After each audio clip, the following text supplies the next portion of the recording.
Prezados irmãos e prezadas irmãs, estamos diante de mais um estudo da Escola Bíblica Dominical da Igreja Evangélica Congregacional do Largo do Tanque.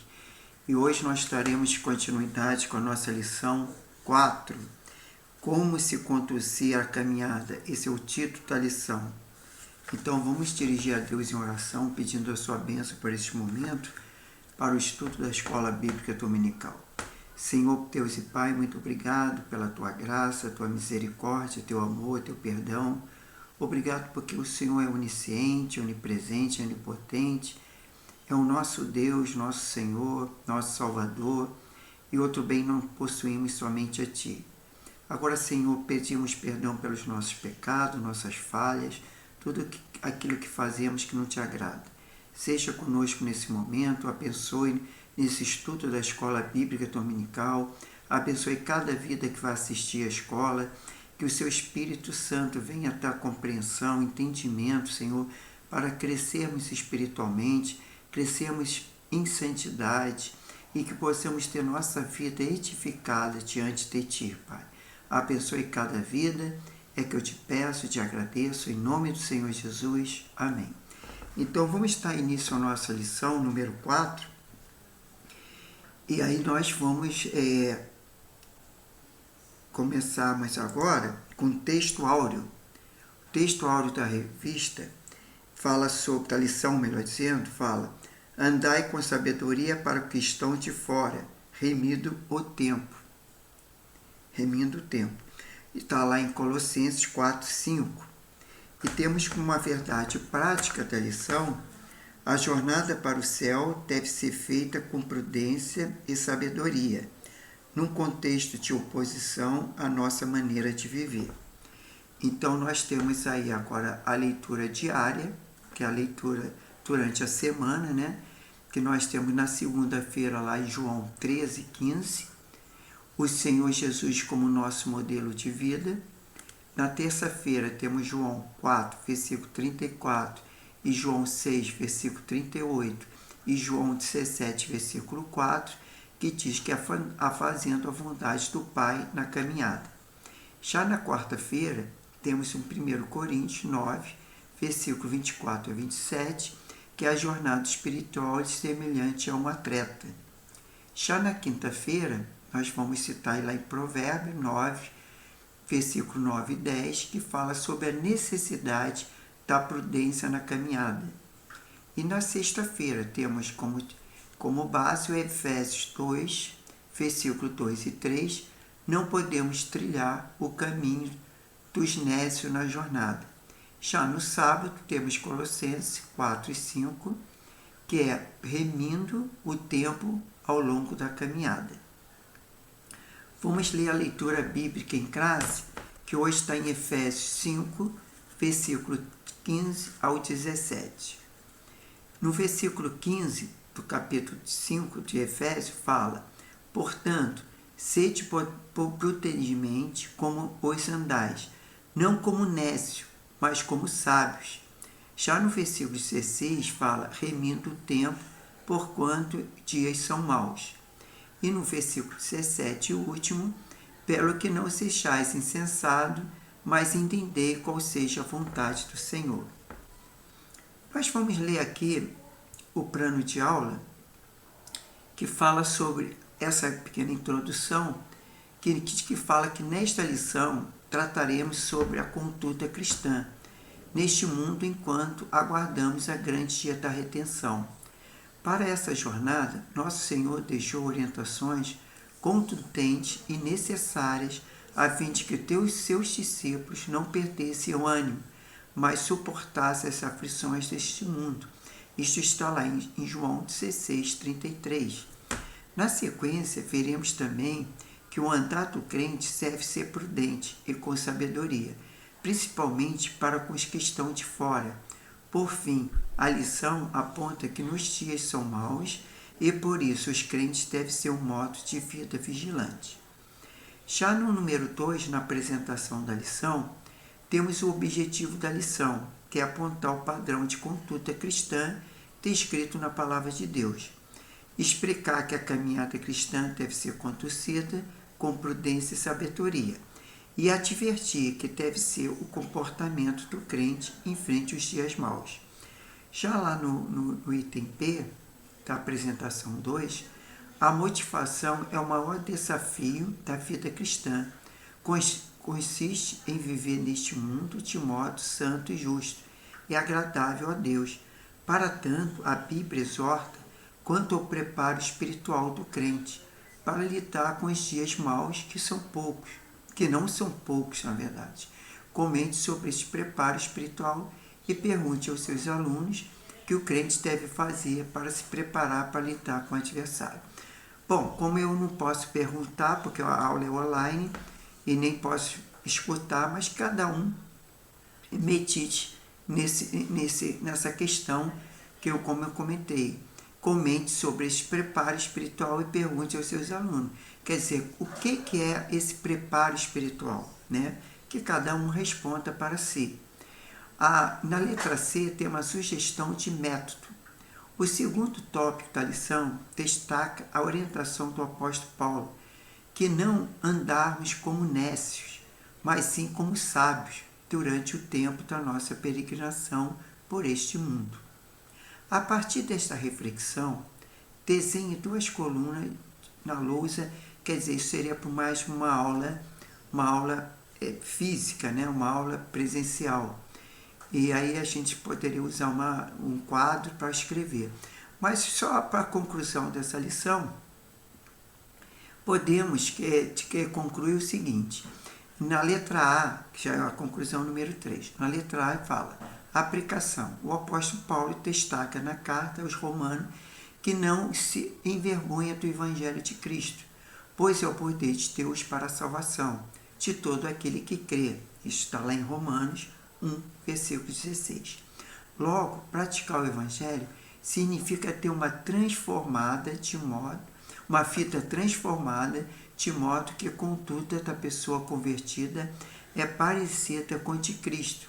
Isso significa que viver o Evangelho não se resume em conhecer a Escritura Sagrada, e sim adotar seus valores e princípios com estilo de vida, né? Quer dizer, praticar aquilo que está escrito. Já no número 4, falamos sobre o subsídio ao professor. Que aí tem a questão da letra A revista Ensinador Cristão, temos o auxílio especiais e tudo mais. Agora vamos partir para os comentários. A introdução desse comentário que diz que na jornada da vida cristã, o Pai Celestial estabelece o padrão de conduta para a vida eterna. Ele sinaliza como devemos agir ao longo desse caminho para o céu.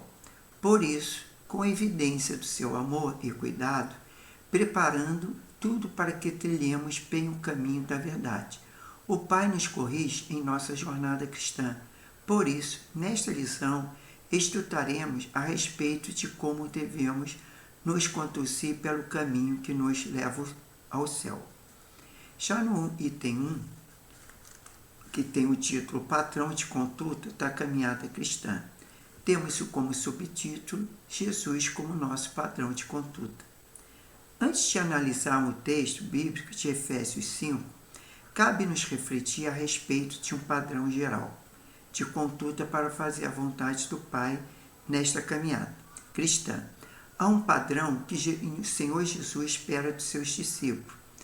Para fazer a vontade de Deus nesta vida, a palavra padrão expressa uma norma determinada por consenso ou por uma autoridade oficial, que se torna a base de comparação, consagrada como modelo a ser seguido. O Senhor Jesus ensinou o seguinte: porque vos dei exemplo para que, como eu fiz, façais também. Está lá em João 13, versículo 15. Ora, esse texto expressa que ele é o nosso modelo de conduta, o nosso padrão de vida. Sim, há um padrão de conduta que tem como base o nosso Senhor, a quem deseja fazer a vontade de Deus neste mundo. Deve olhar para Jesus, o autor e consumador da nossa fé, conforme Hebreus 12, versículo 2. Já agora no item 1, fazendo a vontade de Deus, tem como subtítulo: Como filho de Deus, Jesus procurou agradar ao Pai na jornada desta vida, fazendo sempre a sua vontade, conforme João 4, versículo 14, 34, melhor dizendo, e João 6, versículo 38, e João 17, versículo 4. Não por acaso, Nosso Senhor nos incentivou a buscar a vontade do Pai na oração, e Ele mesmo ensinou aos discípulos o Pai Nosso, que está lá em Marcos 6, versículo 10, e conforme Mateus 26, versículo 39 ao 42. Os olhos humanos parecem muito difícil andar no padrão divino de Cristo.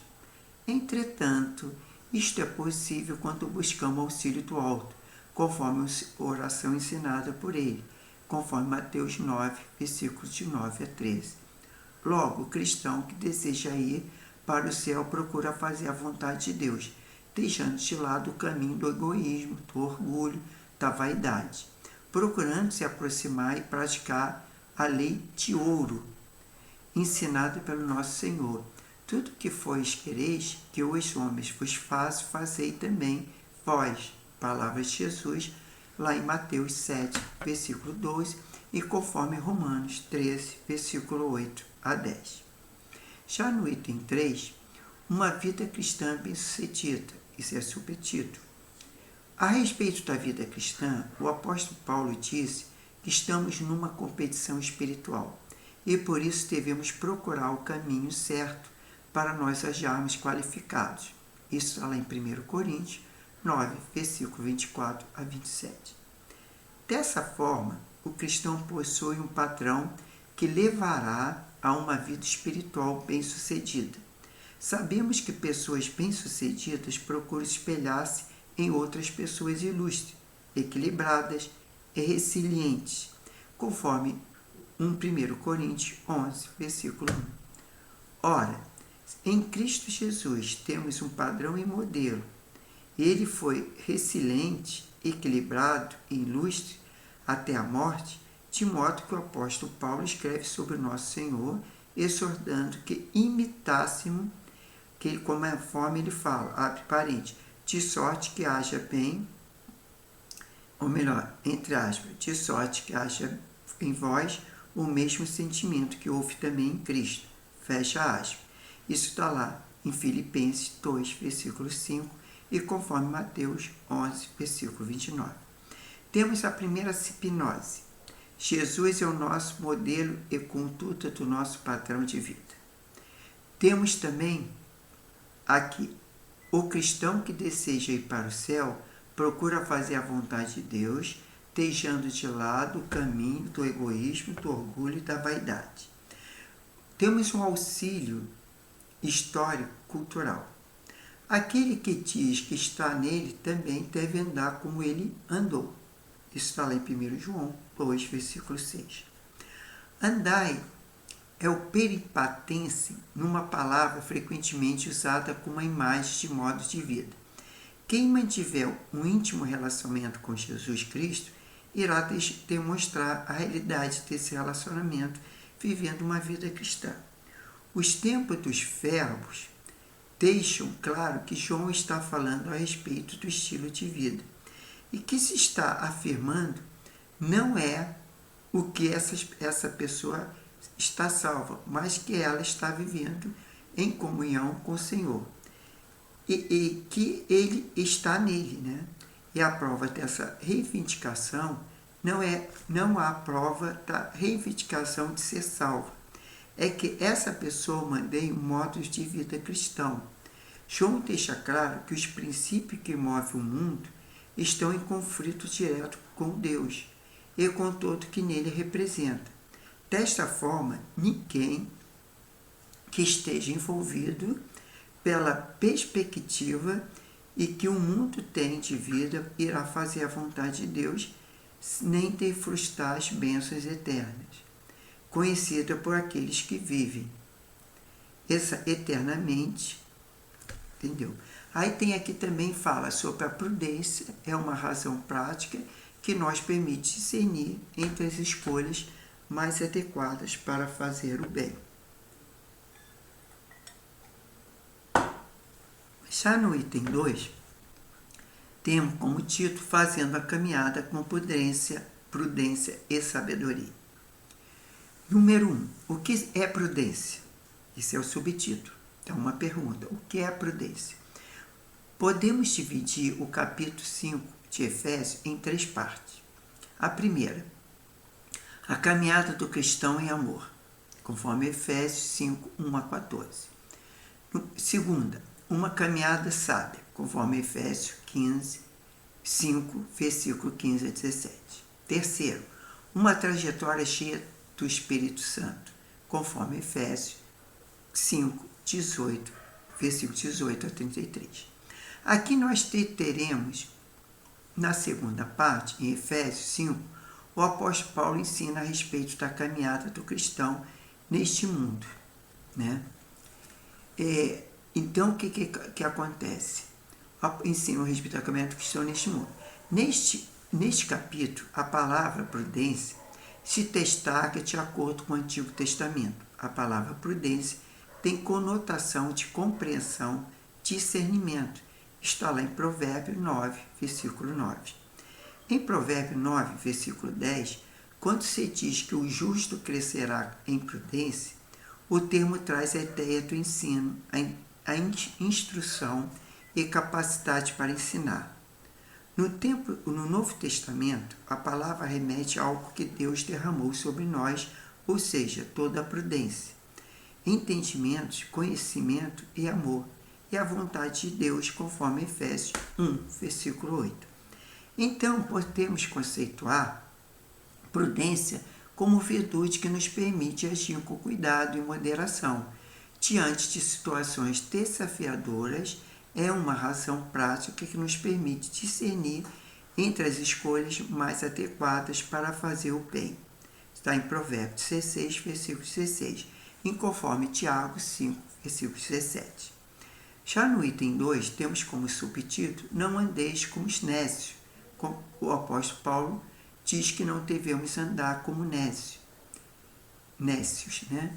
Cujo adjetivo é assopro, traz a ideia de alguém insensato, tolo, ignorante, conforme Lucas 24, versículo 25. Mas como sábio, ou seja, diligente, cuidadoso e sábio, cheio do Espírito Santo para fazer a vontade do Senhor. Ser nécio reflete uma vida de ignorância espiritual, a ausência de sabedoria desprovida de luz divina. Significa estar intenso numa jornada de pecado, conforme Efésios 2, versículo 2 e 3. Por isso o apóstolo Paulo,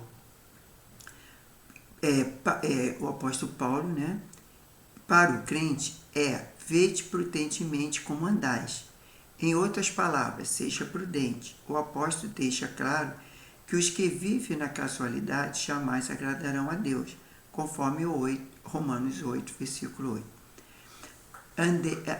Só para falar como nécio, a gente lembra que aquelas 5 virgens, elas estavam nécias, né? Já as outras 5 estavam prudentes. Por quê? Porque elas estavam cheias do Espírito Santo, elas guardaram o azeite, que simboliza o Espírito Santo. Já as outras 5 estavam com a lamparina apagada. E o noivo veio para as bodas e foi fechada a porta. E essas 5 nécias ficaram do lado de fora, enquanto as 5 prudentes, elas entraram na presença do Senhor. Então a gente vê que é importante sermos prudentes, estarmos ligados ao Espírito Santo, que é o que nos faz se aproximar de Deus. Então vamos lá, número 3, andeis como sábio. O adjetivo que Paulo usa para qualificar quem caminha para o céu é sábio. Do grego sapais. É uma pessoa hábil, perita. Esse adjetivo descreve a ausência de vida do cristão, dirigida pelo Espírito Santo. Ora, os que andam no Espírito caminham na luz e na santidade e têm sabedoria, conforme Efésios 1, versículo 8 e Colossenses 4, versículo 5. Por meio da luz divina que habita no crente, seu andar é como discernimento e sabedoria e realmente faz distinguir entre o que deve e não fazer. Há um compromisso que jamais volta à conduta antiga do mundo. Contudo, é relevante compreender que essa sabedoria não é humana, não surge dos cursos acadêmicos, ela é espiritual, vem de cima por meio dessa sabedoria. Andamos na santidade, conforme Hebreus 12, versículo 14. E nos tornamos semelhantes a Jesus, conforme 1 João 3, versículo 2 e Gálatas 3, versículo 26, certo? Vamos para a hipnose 2. A sabedoria do crente faz discernir entre o que deve ou não deve fazer. Outro auxílio bíblico teológico. Compreender a vontade do Senhor. Enquanto fazer o melhor uso da oportunidade, está relacionado à diligência ou à sabedoria. Compreender a vontade do Senhor está relacionado ao discernimento. A sabedoria de vida diária reside na vontade de Deus. E ao procurar discernir essa vontade, devemos sempre distinguir entre o que fazer e que está relacionado ao geral e ao particular. O primeiro é encontrado na Escritura. Por exemplo, Deus não quer que alguns que percam, senão que todos venham a arrepender-se, conforme 2 Pedro 3, versículo 9. Esse seu desejo particular pela vida de cada pessoa pode ser conhecido através dos princípios das Escrituras, dos conselhos comunitários, ou da sabedoria, da oração e da orientação que foram reveladas pelo Espírito Santo. Confia no Senhor e tudo o seu coração e não estribe do teu próprio entendimento. Reconhece em todos os seus caminhos, ele endireitará as tuas veredas. Está em Provérbios 3, versículos 5 e 6. Quanto toda a nossa vida está relacionada à vontade de Deus em suas dimensões geral e particular, então estaremos vivendo de formas prudentes e sábias. Agora temos a perspectiva da iminente volta do nosso Senhor faz com que não percamos tempo com as coisas banais. Já no item 3 fala, vencendo as dias maus. Esse é o título. E tem como subtítulo número 1, remindo o tempo. O versículo 16 de Efésios 5, do capítulo 5, apresenta o verbo remir, como tradução do grego exakorassó.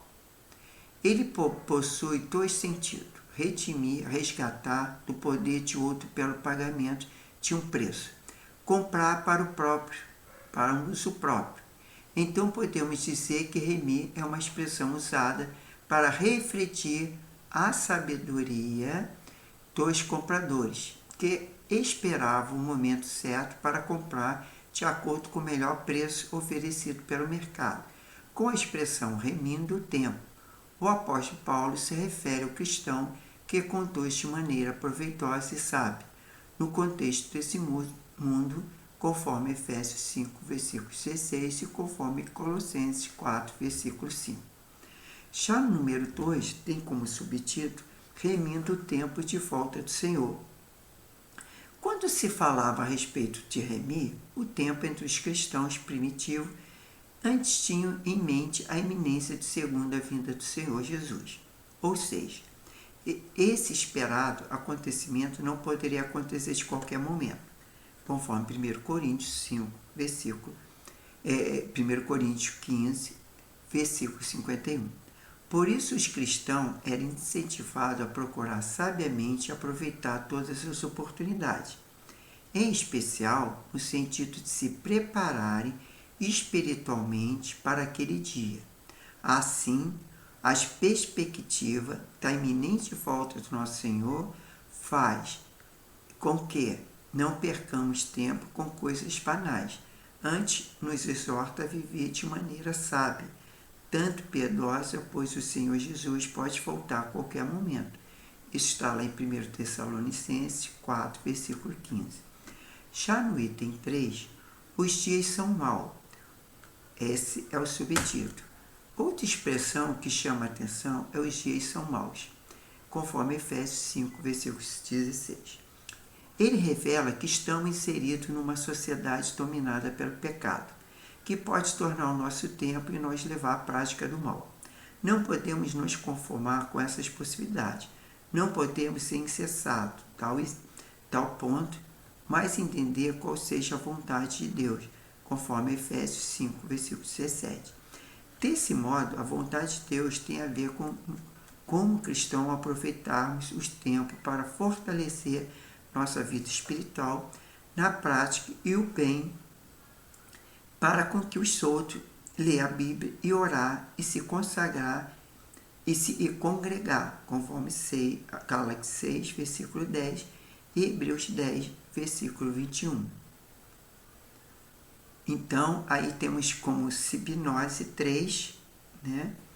O crente deve fortalecer a sua vida espiritual para lidar com as adversidades dos dias maus. E aí chegamos à conclusão da revista. Em nossa caminhada para os mansões celestiais, precisamos seguir o padrão divino, isto é, as normas determinadas pelo Pai que estão inseridas na palavra, conforme 2 Timóteo 3, versículo 16, é preciso viver sábia e prudentemente, aproveitando bem as oportunidades de fazer o bem, e não deixarmos dominar pelos dias maus, na certeza de que a vinda do Senhor se aproxima, e isso nos incentiva de maneira santa e buscar a santidade, conforme Hebreus 12, versículo 14. Agora vamos partir para revisando o conteúdo, que são aquelas 5 perguntinhas famosas. A primeira pergunta é o que a palavra padrão expressa? Resposta: a palavra padrão expressa é uma norma determinada por consenso ou por uma autoridade oficial que se torna a base da comparação consagrada com o modelo de ser seguido. Já na segunda pergunta, como o capítulo 5 da carta de Efésios pode ser dividido? Resposta: podemos dividir o capítulo 5 em Efésios em 3 partes. Primeira, a caminhada do cristão em amor, conforme Efésios 5, 1, versículo 14. E na segunda, uma caminhada sábia, né? Só um minutinho aqui que caiu a internet. É uma palavra aqui, segundo, né, que estava, é uma caminhada sábia, que tem como referência Efésios 5, versículo 15 a 17. E terceira, é uma caminhada cheia do Espírito Santo, conforme Efésios 5, 18 a 33.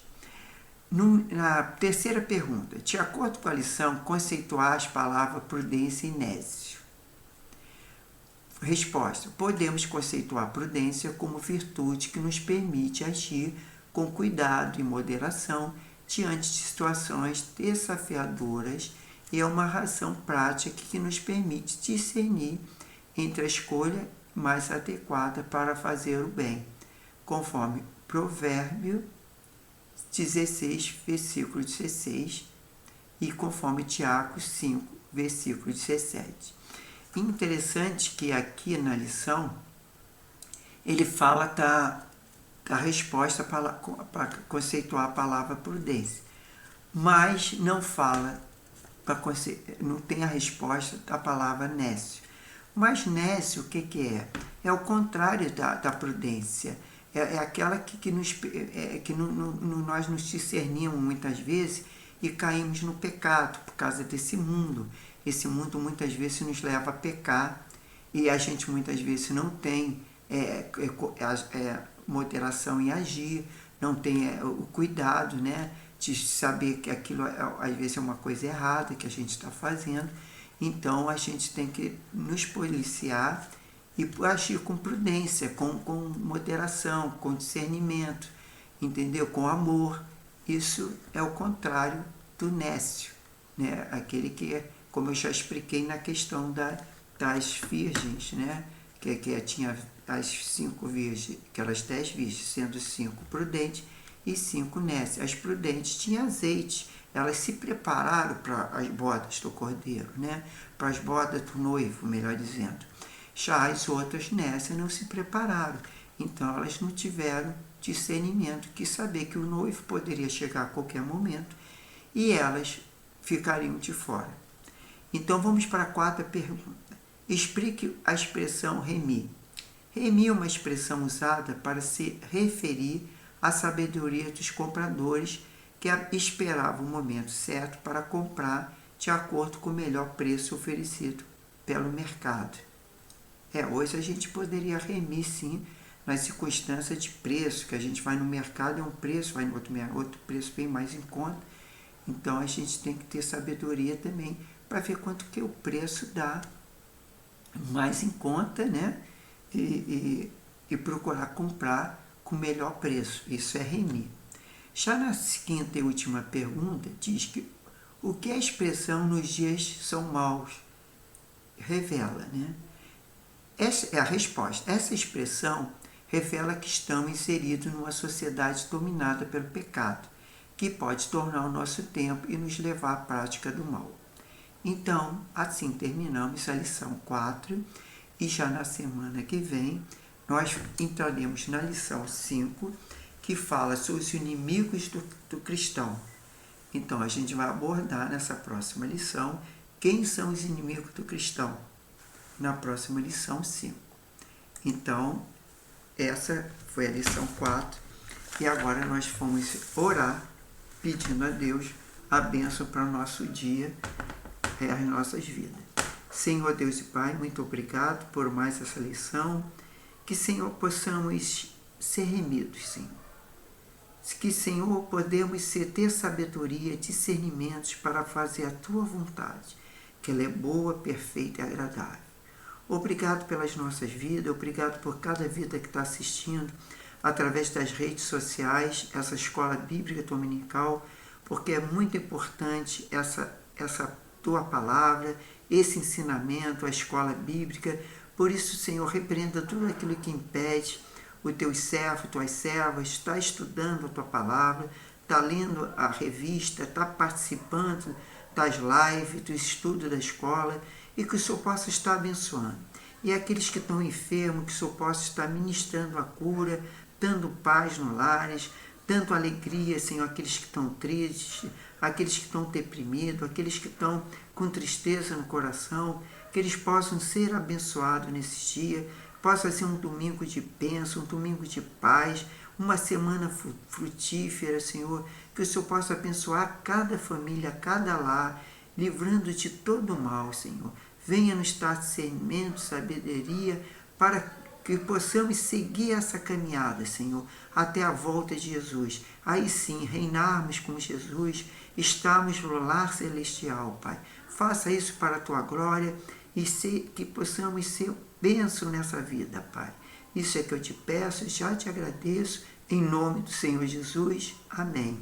Então, irmãos e irmãs, fiquem na paz, que Deus abençoe, um ótimo domingo para todos.